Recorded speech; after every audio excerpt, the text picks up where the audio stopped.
भतीजा के नेतृत्व में गुंडागर्दी आज बढ़ा हुआ है। गुंडों को मालूम है, अपराधियों को मालूम है कि जो बिहार में सरकार चल रही है अपराधियों के संरक्षण देने में संविधान की हवाला दे करके, कभी रिजर्वेशन की हवाला दे करके, कभी दलितों को गुमराह करने की बात करके इन लोगों ने समय समय से दलितों को छलने का काम गुंडागर्दी उनके पिताजी ने किया और 18 साल से उनका छोटा भाई, उनके चाचा आज कर रहे हैं। अब इनके झांसे में आने वाला बिहार के दलित अति पिछड़ा समाज आने वाला बिहार सरकार में बैठी निकम्मी नेता, उनको मालूम है कि बिहार के दलितों को कोई पूछने वाला नहीं है।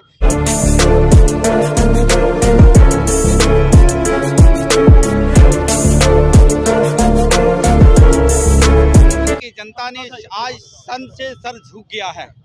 जैसे आप सबको मालूम है कि फुलवारी शरीफ में महादलित परिवार के दो युवती जिसका उम्र 8 साल और 6 साल है, कुछ सामाजिक तत्व के लोगों ने उस बच्ची को अपहरण करते हैं और अपहरण करने के साथ दुराचार करते हैं।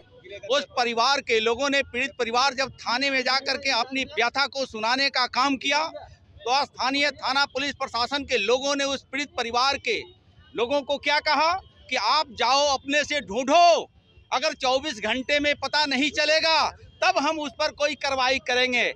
बड़ी शर्मनाक बयान है। मैं बिहार सरकार में बैठे नेताओं, यहाँ के स्थानीय पुलिस प्रशासन से, आला अधिकारियों से स्पष्ट शब्दों में पूछना चाहता हूँ कि क्या अगर दलित की बेटी अगर इस तरह से दुराचार होता है तो पुलिस प्रशासन इस तरह की रवैया अपनाती है। अगर वही स्थानीय नेता, स्थानीय पुलिस प्रशासन, सरकार में बैठे नेता के अगर परिवार के साथ इस तरह से दुराचार होता तो क्या पुलिस प्रशासन को इस तरह से हिम्मत और साहस होता कहने का?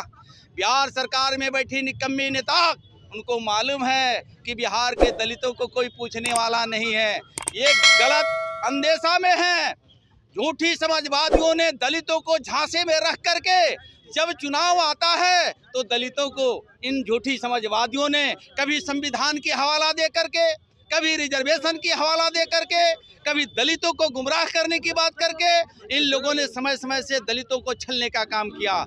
यही नहीं, वो फुलवारी शरीफ हो, रुद्रपुर हो, कैमूर की धरती हो, सीतामढ़ी की धरती हो, गोपालगंज की धरती हो, बिहार के 38 जिले में जो गृह मंत्रालय का डाटा है कि सर्वाधिक अगर बलात्कार की, हत्या के छेड़खानी का अगर घटना घट रही है तो बिहार में। मैं तो बिहार के मुख्यमंत्री जी से कहना चाहता हूं, किसके दबाव में, किसके बहकाव में एक गुंडागर्दी के हाथों में सरकार को सौंपने का काम किया। ये राष्ट्रीय जनता दल की सरकार नहीं है, ये गुंडा जनता दल की सरकार है।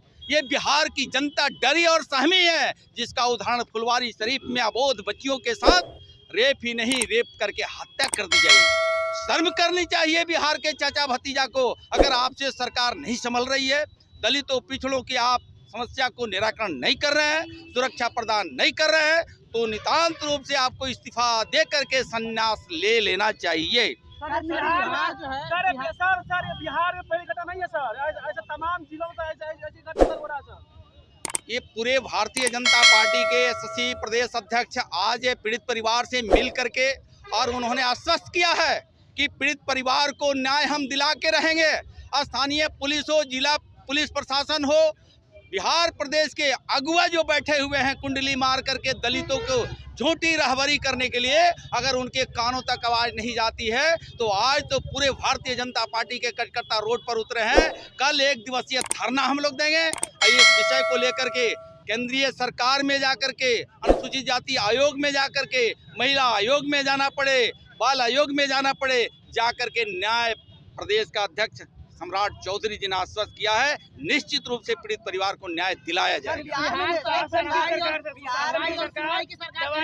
कार्रवाई वाली सरकार कही जाती है। ये ठपोर संघ है, झूठी।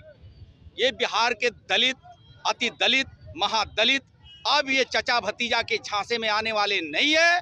15 साल गुंडागर्दी उनके पिताजी ने किया और 18 साल से उनका छोटा भाई, उनके चाचा आज कर रहे हैं। अब इनके झांसे में आने वाला बिहार के दलित अति पिछड़ा समाज आने वाला नहीं है। सर आपका संघर्ष कब तक चलेगा? जब तक पीड़ित परिवार को न्याय नहीं मिल जाता, पुलिस प्रशासन ने उन बलात्कारियों को अरेस्ट नहीं कर लेते। और यहाँ के तमाम फुलवारी शरीफ के जनमानस का यही आवाज है कि उस पीड़ित परिवार को कई सहायता राशि नहीं चाहिए, उन बलात्कारियों को फांसी मिलना चाहिए। तीजा के नेतृत्व में गुंडागर्दी आज बढ़ा हुआ है। गुंडों को मालूम है, अपराधियों को मालूम है कि जो बिहार में सरकार चल रही है अपराधियों के संरक्षण देने में सफल है।